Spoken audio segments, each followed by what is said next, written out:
سے مراد ہو سکتا ہے، سمجھ آ گئی ہے؟ تو پھر بھی وہ خاص نہیں ہے۔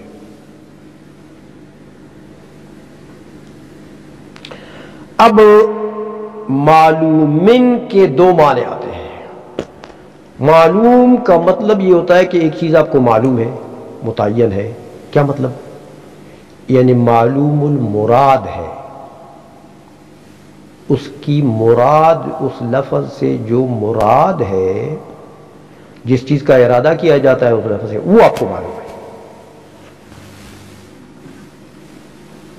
معلوم المراد۔ تو یاد رکھیے گا، اگر معلوم سے مراد معلوم المراد ہو، دونوں جگہ مسمن معلومن، اس میں جو معلومن کا لفظ ہے وہاں بھی یہاں بھی معلوم المراد ہے تو مشترک نکل جائے۔ آگے آئے گا مشترک کی تعریف میں، آپ سمجھیں گے کہ مشترک کی جو مراد ہوتی ہے نا وہ معلوم نہیں ہوتی، وہ معین نہیں ہوتی، میں تعین نہیں ہوتی۔ مشترک تو اوضاع متعددہ سے مختلف معانی کے لیے اس کی وضع ہوتی ہے، تو وہاں مراد متعین نہیں ہوتا جب ایک مرتبہ اس کا اطلاق ہو جائے۔ جس طرح عین کا لفظ آپ بولتے ہیں، یہ لفظ مشترک ہے، سمجھ آ گئی ہے؟ تو اب عین کی وضع آنکھ کے لیے بھی ہے، چشمے کے لیے بھی ہے، سورج کی ٹکیا کے لیے بھی ہے، سونے کے لیے بھی ہے، سونا چاندی اس کے لیے، وہ آپ کی نیند نہیں، سمجھ آئی؟ تو اس کے لیے بھی ہے۔ تو یہ بہت سارے معنی ہیں اس کے، ہر وضع کے ساتھ اس کی علیحدہ وضع۔ تو اب عین کا لفظ آپ بولتے ہیں تو اس طرح تو نہیں اس کی مراد معلوم ہوگی، قرینہ لائے گئے۔ قرآن نے کہا عین جاریہ، جاریہ لگا دیا تو پتہ لگا چشمہ ہے، سمجھ آ گیا؟ تو اس طرح کوئی قرینہ آئے گا تو پھر مراد متعین ہوگی، ورنہ نفس لفظ سے مراد متعین مشترک میں نہیں ہوتی ہے۔ تو یہاں نفس لفظ کی وجہ سے مراد معلوم ہو جائے گی، تو جب نفس لفظ سے معلوم ہوگی مراد تو خاص ہے، سمجھ میں آ گئی ہے؟ مشترک نکل گیا معلوم المراد۔ اور اگر معلوم سے مراد معلوم البیان ہے، ایسا معنی معلوم ہے، معلوم کیا مطلب؟ کہ اس کا بیان معلوم ہے، تو بھائی پھر تو مشترک کا بیان بھی معلوم ہوتا ہے۔ جب مشترک کا بیان ہو جاتا ہے، قرینہ آ جاتا ہے، تو چیز معلوم ہو جاتی ہے، سمجھ آ گئی؟ اس لیے یہاں معلوم ان کے لفظ سے مشترک نہیں نکلے گا، پھر نکلے گا علی الانفراد سے۔ آگے جائیں، اول مسمن معلوم علی الانفراد۔ دیکھیں کہ یہ وضع جو کسی معنی معلوم کے لیے ہوئی ہے، خاص کی معلوم البیان کے لیے ہوئی ہے، لیکن یہ وضع کیسے ہوئی؟ علی الانفراد، علی الانفراد عن المعانی الاخر وعن الافراد الاخر، کہ دوسرے افراد سے بھی یہ منفرد ہے اور دوسرے معانی سے بھی یہ منفرد ہے، تو عام اور خاص دونوں کو نکال دیا۔ دوسرے معانی سے منفرد ہے، مشترک نکل گیا۔ دوسرے افراد سے منفرد ہے، عام نکل گیا، یعنی دوسرا فرد بھی اس میں داخل نہیں ہے۔ سمجھ میں آ گئی ہے؟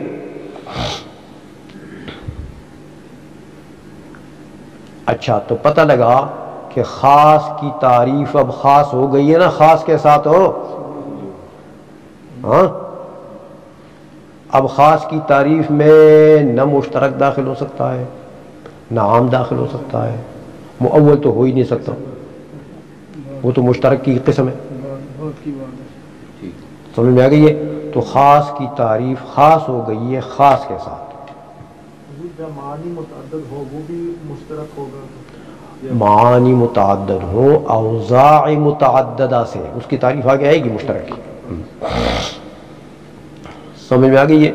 اچھا، اب یہاں پر انہوں نے او درمیان میں لائے ہیں مصنف، وضع لمعنی معلوم او لمسمى معلوم۔ یا معنی معلوم کے لیے، معلوم کا لفظ کے دو معنی میں نے سمجھا دیے، ہر دو جگہ معلوم کے وہی دو معنی ہیں، سمجھ آ گئی؟ معلوم المراد یا معلوم البیان، اور دونوں میں فرق بھی بتا دیا۔ لیکن لمعنن معلوم او لمسمن معلوم،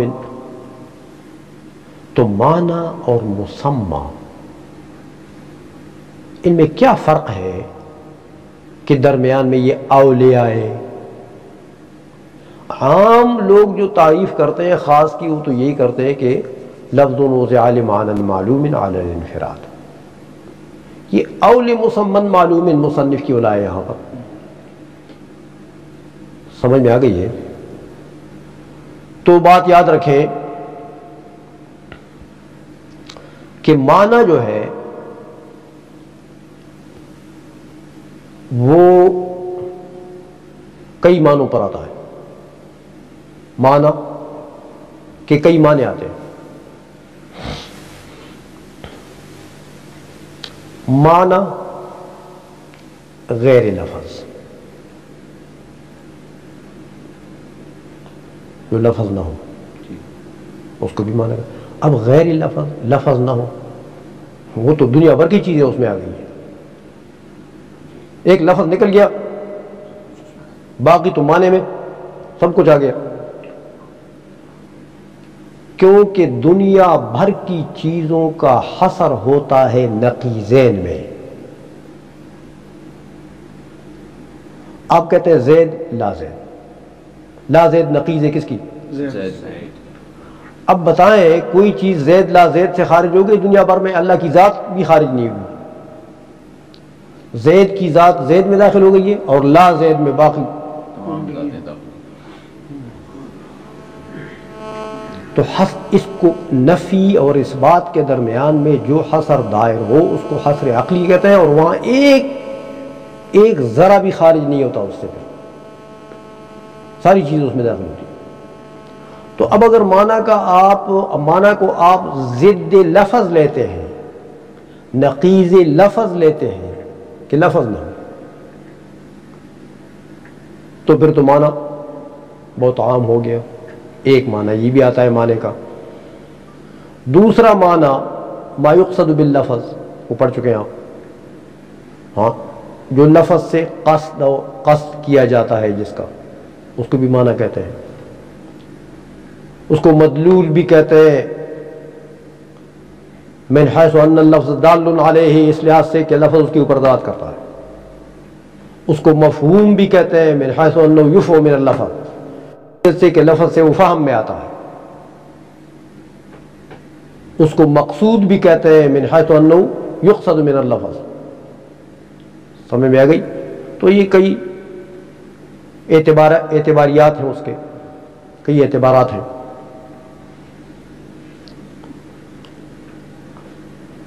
ایک معنی آتا ہے معنی کا عرض، ہاں، معنی ہے جوہر نہیں ہے، معنی ہے۔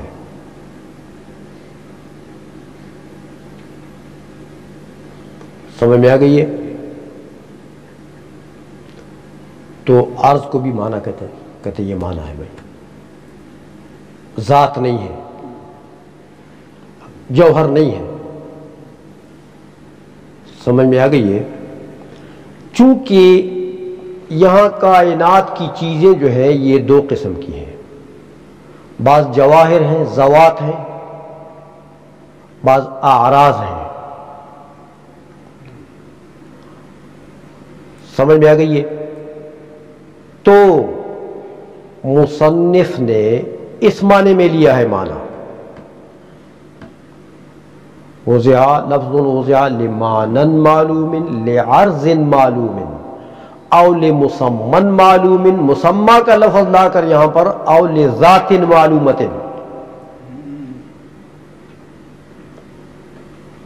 سمجھئے؟ تو مسمى سے مراد یہاں نفس مسمى نہیں ہے جس کے لیے اسم کی وضع ہو،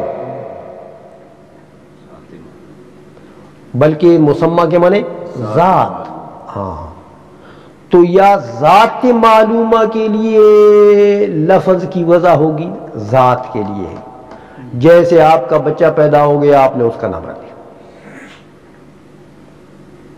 تو وہ لفظ جو آپ نے نام رکھا وہ ذات کے لیے ہے، وہ کسی اس کی صفت کے لیے، اس بچے کی صفت کے لیے وہ لفظ وضع نہیں ہے، عارض کے لیے نہیں ہے۔ تو خود ذات مراد ہے، اس ذات کا نام مراد ہے؟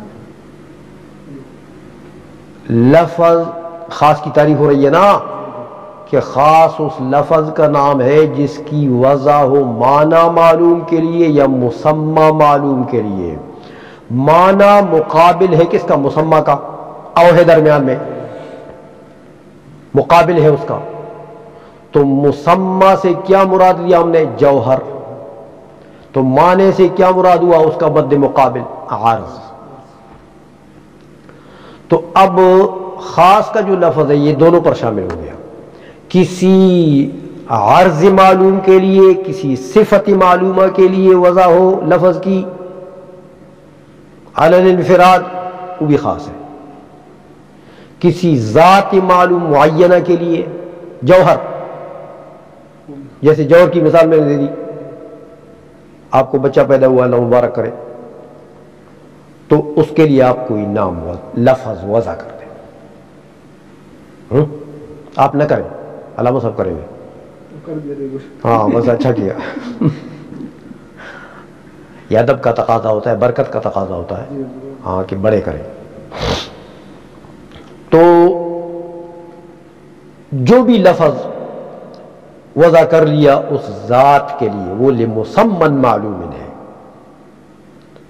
وہ ذات بچے کی متعین ہے نا، جوہر ہے نا، تو اس جوہر معین کے لیے ایک لفظ متعین کر دیا، لہذا یہ لفظ کیا بنا؟ خاص، علی الانفراد، ہاں اس ایک کے لیے وضع ہے، نہ اس میں دوسرا فرد اس کے ساتھ شریک ہے، نہ اس میں دوسرا معنی اس کے ساتھ شریک ہے، سمجھ میں آ گئی؟ تو وہ لفظ کیا بنا؟ خاص بنا۔ خدشہ ذہن میں آتا ہے تو ایک ہی نام جو متعدد لوگوں کا ہوتا ہے، اوضاع متعدد ہوتی ہے نا، ایک وضع سے نہیں ہوتے۔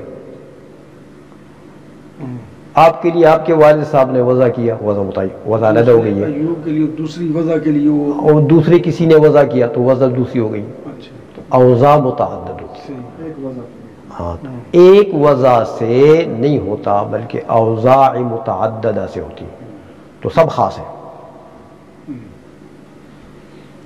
سمجھ میں آ گئی بات کہ نہیں آئی؟ اچھا اب معنی کو سمجھ لیا اور مسمى کو، یہ دو چیزیں اس لیے لائے ہیں ہاں کہ کائنات میں ہیں ہی دو قسم کی چیزیں، یا عارض ہے یا جوہر ہے بس،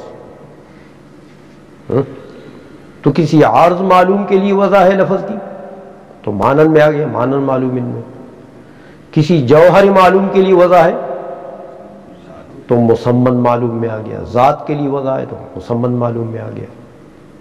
علی الانفراد کا معنی میں نے بتا دیا آپ کو، اگلی کلاس کا ٹائم ہوتا ہے، ہو جاتا ہے۔ اچھا چلو خاص کی تعریف تو ہو گئی ہے، انفراد تک مکمل ہو گیا، انفراد تک مکمل ہو گیا، انفراد تک ہو گیا، بس خاص کی تعریف پڑھ لیے آج آپ، یہ آپ نے یاد بھی کرنا ہے اور پلیز مجھے سنائیں بھی صحیح، سمجھ آئی؟ ہاں نہیں سنائیں گے تو فائدہ کچھ نہیں ہوگا، سوائے اس کے کہ وہ مولوی صاحب مسجد میں تقریر کر لیتے ہیں نا، بڑی اچھی تقریر کرتے ہیں، تو لوگ پوچھتے ہیں باہر جا کر کیسی مولوی صاحب نے کیسی تقریر کی؟ اوہ زبردست تقریر کیا، تو کیا کہا یا وہ مجھے یاد تو نہیں ہے، تقریر زبردست ہے بس، اس کے لیے تو اس بیچارے کو کیا فائدہ ہوا، اس نے تقریر زبردست تو کہہ دیا لیکن کھوپڑی میں جو کچھ نہیں لے گیا۔ تو آپ سے بھی کوئی پوچھے تھے استاد نے کیسے پڑھا؟ زبردست پڑھایا، کیا پڑھایا؟ اب آپ کو کچھ نہ آیا تو پھر کیا فائدہ ہے؟ آپ کہہ دیں ان کو کہ آپ کے سمجھنے والا نہیں ہے، میرا مشکل ہے، آپ نہیں سمجھیں گے، اپنی جان بچائیں۔ کوئی مولوی مل جائے گا وہ پوچھے گا تو پھر کیا کہیں گے؟ ہاں یہ چائے تو میری ہے، بس صرف کپ. تو کچھ سنا سکتے ہیں آپ نے جو کچھ پڑھا تھا؟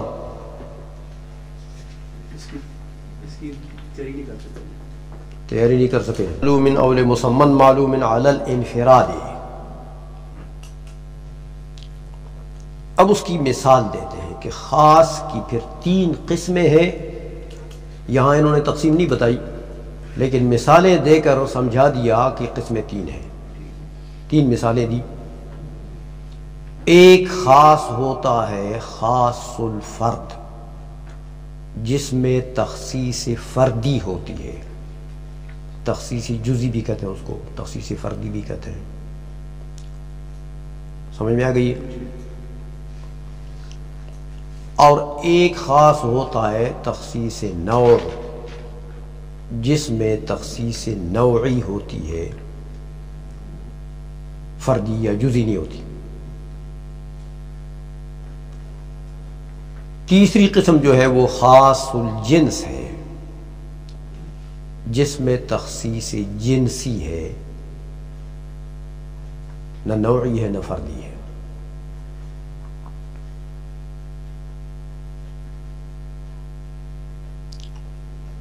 فرد تو آپ جانتے ہیں جزئی حقیقی کو کہتے ہیں. ہاں جیسے زید، دیکھو زید جو ہے یہ اپنی وضع کے اعتبار سے غیر کی شرکت کا احتمال نہیں رکھتا ہے. زید جس کا بیٹا ہے، اس باپ نے یہ لفظ جب وہ بیٹا پیدا ہوا تو اس لفظ کو لے کر اپنے بیٹے کا نام رکھ دیا. کیا مطلب؟ یعنی وہ ذات، وہ جو 2 ٹانگی ہے نا، اس کے ساتھ اس لفظ کی تخصیص کر دی ہے. اب اس میں زید کے ساتھ جب زید کا لفظ بولا جاتا ہے تو اس میں کوئی عمر کا بیٹا بھی شریک ہوتا ہے؟ صرف زید ہی مراد ہوتا ہے. عالم بھی کہتے ہیں اس کو، جزئی حقیقی بھی کہتے ہیں اس کو. سمجھ میں آ گئی؟ تخصیص الفرد میں یہ چیز ہوتی ہے. ہاں تو فرد کو تو آپ جان چکے ہیں، جزئی حقیقی. مثال دیتے ہیں فی تخصیص الفرد زید، کہ جس میں تخصیص فردی ہو اس کی مثال جیسے زید. زید میں نے بتا دیا کہ جس کا نام ہے، جب وہ پیدا ہوا تو اس کے باپ یا بڑے نے یا کسی بزرگ نے وہ لفظ لے کر اس کے لیے خاص کر دیا کہ بھئی یہ اس کا نام ہو گیا. تو اب یہ لفظ جب بولا جائے گا تو وہی ذات مراد ہوتی ہے اس سے، کوئی اور اس میں شریک. اس لیے اس کو جزئی حقیقی بھی کہتے ہیں اور اس کو عالم بھی کہتے ہیں. آپ میں سے ہر کسی کے جو نام ہے اپنے، سمجھ آئی؟ اپنے اپنے نام وہ نہیں جو بعد میں آپ کسی نام سے مشہور ہو گئے، وہ الگ بات ہے. اس کو لقب بھی کہتے ہیں، اس کو اور کنیت وغیرہ بھی کہتے ہیں، وہ اور نام ہے. لیکن جو ماں باپ نے بچپن میں پیدا ہونے کے ساتھ رکھ دیا اس کو عالم کہتے ہیں. سمجھ میں آ گئی؟ اور جزئی حقیقی بھی کہتے ہیں. تو یہ خاص الفرد ہے. آئی سمجھ میں؟ اچھا، اب فرد کو تو آپ جان چکے ہیں، لیکن نوع اور جنس کو نہیں جانتے ہیں آپ. یاد رکھیں نوع اور جنس منطق میں بھی آئیں گی، اور نوع اور جنس اصول فقہ میں بھی آ رہا ہے. دونوں میں فرق ہے، ہر فن کی جدا اصطلاح ہوتی ہے. سمجھ میں آ گئی ہے؟ منطق میں نوع کا اور معنی ہے، اصول فقہ میں نوع کا اور معنی ہے. یہاں نوع کا کیا معنی ہے اصول فقہ میں؟ کلی مقول علی کثیرین متفقین بالاغراض. یہ نوع کی تعریف ہے. نوع جو اصول فقہ کی نوع ہے اس کی تعریف ہے. کلی مقول علی کثیرین متفقین بالاغراض،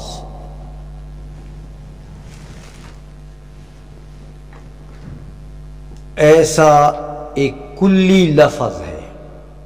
دیکھو جزئی نکل گیا، خاص الفرد نکل گیا، زید عمر بکر نکل گئے، کلی لفظ ہے. مقول علی کثیرین، جو بیک وقت بہتوں پر بولا جاتا ہے. بیک وقت بہت سے افراد اس کے نیچے ہوتے ہیں، بہت سے افراد پر بولا جاتا ہے. مقول علی کثیرین متفقین بالاغراض. لیکن یہ یاد رکھیں وہ جو کثیرین ہیں وہ کثیرین ایسے ہونے چاہیے جن کثیرین کا اغراض میں اتفاق ہو. اغراض غرض کی جمع ہے، یعنی ان کثیرین کے وجود سے جو غرض ہے، ان کو پیدا کرنے سے جو غرض ہے، اس غرض میں وہ سب متفق ہوں. متفقین بالاغراض، جو غرض بھی ہیں، ایک غرض ہے یا 10 غرض ہے ان کی پیدائش سے، تو وہ اغراض میں وہ سارے کثیرین جو ہیں وہ سب کیا ہوں؟ متحد، متفق. سمجھ میں آ گئی؟ یہ نو کی تعریف ہے اصول فقہ کی نو. تو اس کی مثال دیتے ہیں جیسے رجل، تخصیص نو میں اس کی مثال جیسے رجل. اب دیکھیں رجل معنی کیا؟ مرد. عورت نکل گئی ہے، عورت اس میں نہیں آئی، مرد رجل.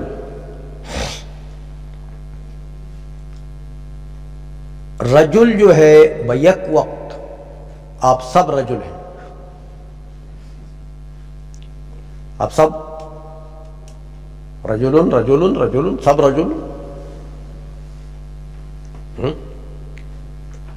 لیکن وہ جو کثیرین ہیں جن کے اوپر یہ رجل کا لفظ صادق آتا ہے وہ اغراض میں متفق ہیں. اغراض میں ان کی پیدائش سے اللہ جل مجدہ نے جن اغراض کے لیے رجل کو بنایا ہے وہ سب رجال ان اغراض میں متفق ہیں. دیکھیں رجل کو اللہ تبارک و تعالی نے پیدا کیا کس لیے؟ لیکون اماما، تاکہ امام بنے. امام کے دو معنی آتے ہیں، ایک امام مانے بادشاہ، خلیفۃ المسلمین وہ بھی ہے، اور ایک امام مانے مسجد کا امام، نماز پڑھانے والا. سمجھ میں آئی؟ تو تاکہ یہ امام بنے. عورت کو اس لیے نہیں بنایا کہ وہ امام بنے، نہ وہ سلطنت کا امام ہو سکتی ہے اور نہ مسجد کی امام ہو سکتی ہے. سمجھ میں آ گئی ہے؟ تو لیکون اماما. اسی طرح قائما للجمعات والاعیاد، ہاں جمعے کی نمازیں پڑھیں، عید کی نمازیں پڑھیں.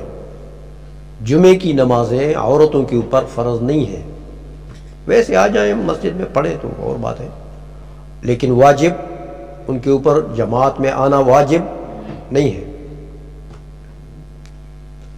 اسی طرح عید کی نماز،